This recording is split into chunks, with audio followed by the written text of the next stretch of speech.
Welcome to The Explainer. Today, we're popping the latch on the ultimate flight instructor's toolkit. We're going to look behind the curtain of the right seat at the exact mechanics of how everyday people are transformed into highly competent, safe aviators. We'll be using the FAA's Task D guidelines from the Aviation Instructor's Handbook as our flight plan. Whether you're aiming to become an instructor yourself or you just want a deeper understanding of how flight training actually works, you are in the exact right place. So how do you actually build a safe pilot? Think about it for a second. You don't just toss someone the keys to an airplane and say, "Hey, good luck up there." Behind every great, reliable pilot in the sky is a flight instructor who has absolutely mastered the concepts we're about to cover. Teaching someone to fly isn't just about demonstrating a steep turn. It's a carefully engineered process of constant evaluation and course correction. Okay, let's dive into this. Consider this your pre-flight briefing. Today we're covering the mission, the art of questioning, written tests, performance tests, and finally, effective critique. Right into Section 1, the flight instructor's mission. An instructor's overarching goal isn't just to hear themselves talk, right? It's about knowing exactly where a student stands and how to get them where they need to be. We use two main tools for this, assessment and critique. And it's absolutely crucial to understand the difference. Assessment is your measuring stick.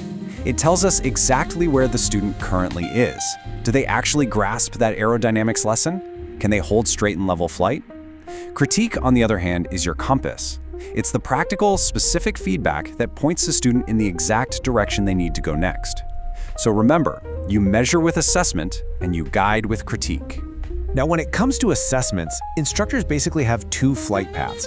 First, there's traditional assessment. You know this one, written tests checking specific book knowledge. But then we have authentic assessment. And wow, this is vital in aviation. It's all about real-world scenarios. We're not just asking, what's the stall speed? We're evaluating, how do you recognize and recover from a stall when you're completely distracted trying to find a waypoint? You absolutely need both to forge a complete pilot. Moving on to Section 2, the art of questioning. A huge chunk of flight instruction happens just by talking. Oral assessments in the briefing room or right there in the cockpit.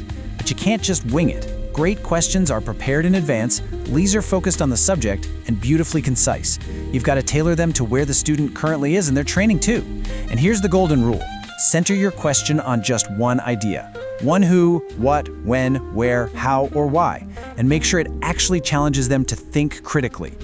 But listen, you've got to watch out for the instructor no-fly zone. Skip the yes-no questions. I mean, a coin toss doesn't really prove they understand the material, does it?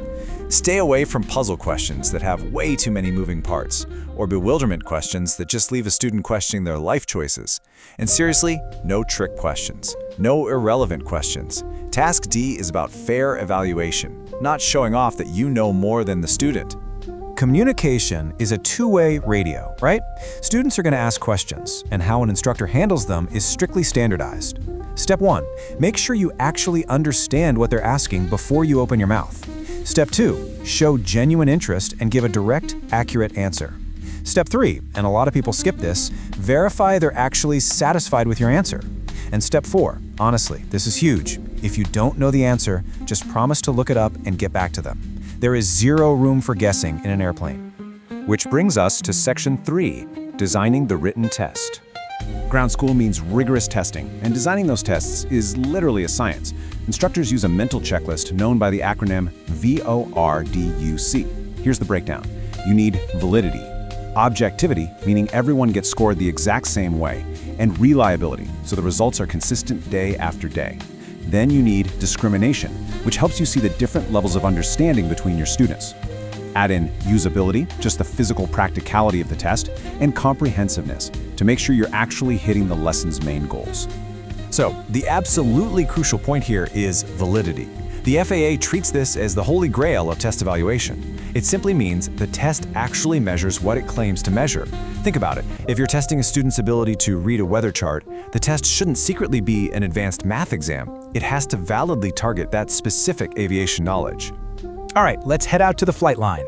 Section 4, navigating performance tests. This is where we evaluate actual flying skills under Task D, using the FAA Practical Test Standards, or PTS. It follows a really logical sequence. First, describe the physical and cognitive elements. Then, explain the core concepts behind it. Next, practice with some active coaching. And finally, perform, where the student executes the maneuver totally unassisted. The not observed category is just for things that didn't happen on that flight. This exact progression is what takes someone safely from a whiteboard briefing all the way to their first solo. Engines secured, back in the debriefing room. Section 5, delivering an effective critique. You know, a critique doesn't just have to be a one-way lecture from the instructor. We've got a whole menu to choose from depending on the situation. Sure, there's the standard instructor-student critique, but you can also do student-led critiques, small group discussions, or even peer critiques where students evaluate each other. And don't sleep on self-critique. That's a phenomenal way to build situational awareness. Throwing in written critiques from time to time keeps the whole learning process super dynamic. Now, to make sure our critique is truly effective and hits the lesson standards, we use another acronym, COCO-FAT. Your critique has to be constructive, objective, and comprehensive. It needs to be organized logically and flexible enough to fit whatever just happened up there. Most importantly, it's got to be acceptable, built on mutual respect, thoughtful of the student's confidence, and incredibly specific. And this brilliantly illustrates that constructive element. Just pointing out a mistake, totally useless on its own. A real critique gives positive guidance on exactly how to fix it. If a student lands off-center, you don't just sit there and say, well, that was a bad landing. You say, okay, your landing was off-center. Next time, shift your focal point further down the runway, and that'll help you lock on to the center line. See the difference? That is constructive. Ultimately, it all boils down to this one foundational idea from the FAA material. The real purpose of all these tests and critiques. It's not just about checking boxes or printing out a certificate. The ultimate goal is the development of aeronautical decision-making and judgment skill. Our job is literally to wire a student's brain so they can think critically, evaluate situations dynamically, and make life-saving calls long after we're out of the right seat. So, we've walked through the mission, the exact art of questioning, the strict standards for testing, and the anatomy of a perfect critique. You've officially looked inside the flight instructor's toolkit. Whether you're gearing up to teach others, or you're a student grinding toward that next rating, now that you know the hidden architecture behind every single lesson, how is it going to change the way you approach your very next flight? Keep learning, stay sharp, and fly safe.